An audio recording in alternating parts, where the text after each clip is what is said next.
Um, I've been doing that on Instagram periodically, so I thought I would do that here on YouTube. And I'm standing in front of the painting I was working on today. You can see this behind me. It's 48 by 48 inches. And I like this size. That's a nice size. Um, it's easier for me to manage than something that is like 5 feet or 6 feet square. So this one's a little bit easier to manage. But what I've been doing is, do you ever go like full circle and you come back to something, you come back to a technique that you used before, but it's been a while, and then you come back and you revisit that again? Well, that's what I have been doing recently, because in the past I used some colored gesso. I purchased it, and I think I had red and green and ochre and I'm not sure what other colors, but blue. Yes, I had that. I had blue.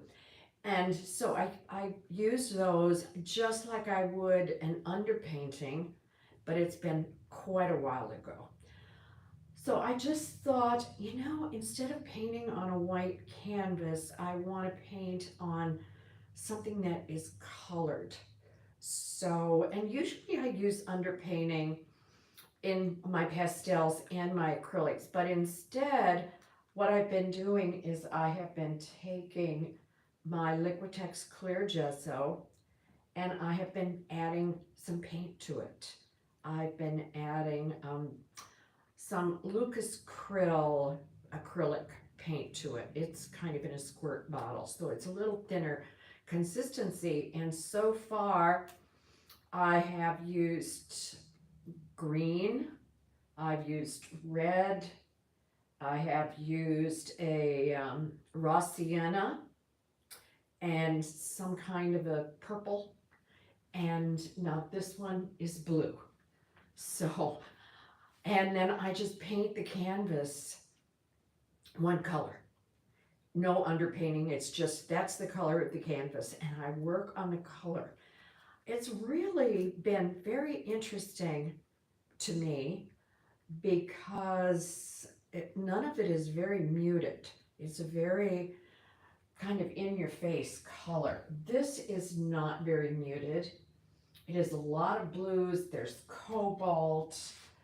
There is, I'm not even sure what kinds of blues are in here, but there's several different blues, and including some black that I put here.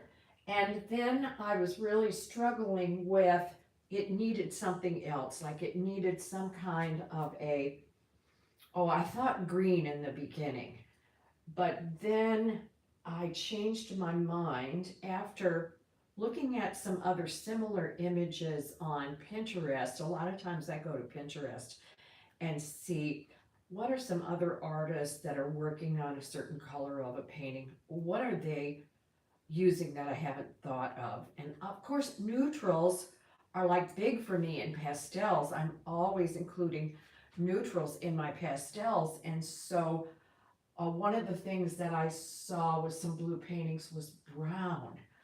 And I thought, oh, that is such a great idea. And so I took out some browns, and I had some, what do I have here? The one that I used quite a bit, and I really like this color.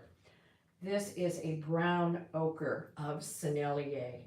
And so I took this, I thinned it down a little bit with some satin glazing medium, and I started putting it down different places and actually kind of veiling it so that whatever was there kind of shows up underneath. And I put the paint down, and then I would take my silicone shapers like this, and I'd scrape through it so that there are some lines, but they're made by the silicone shaper. I really like doing that. I like scraping through wet paint to see the dry paint underneath. Of course, I don't do it everywhere, because when you do something everywhere, then it loses its uniqueness. So I put some brown in here. I've also put some Rossi in, which I thought was a little too much at first, but I like that. I put this brown ochre, which I'm going to have now, more of this, because I really like the effect. And it may already be kind of a transparent paint. It's a Sennelier.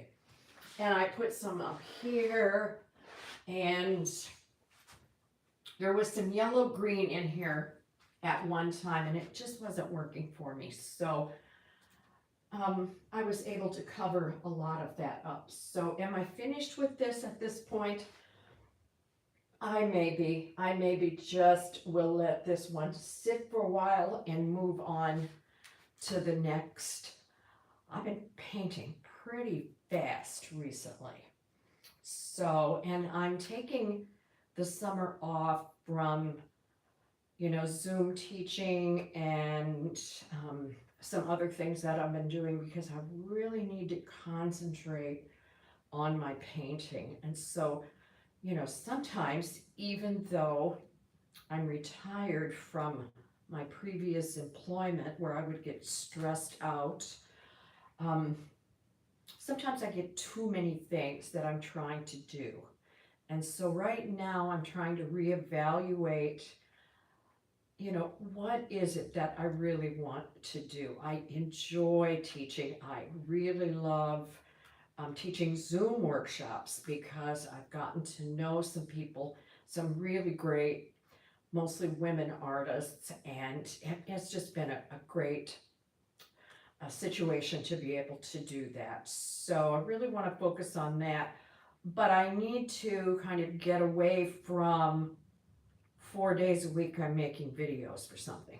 So, live, that's great for me. That's why I'm doing this, because I'm not making a video, I'm just live. So, anyway, reevaluating and revisiting. That's the theme right now for me, is reevaluating. How do I want to spend my time? Because I only have so much time and I can't do everything. You know how social media can just, you've got to do this, you've got to do that, all these things. But painting is the most important thing. Teaching is the most important thing. And the social media stuff, to me, is like, it's a secondary situation. So without painting and without connections with other people, the other is actually kind of meaningless. That's my opinion. That's what I think. So I'm loving this blue.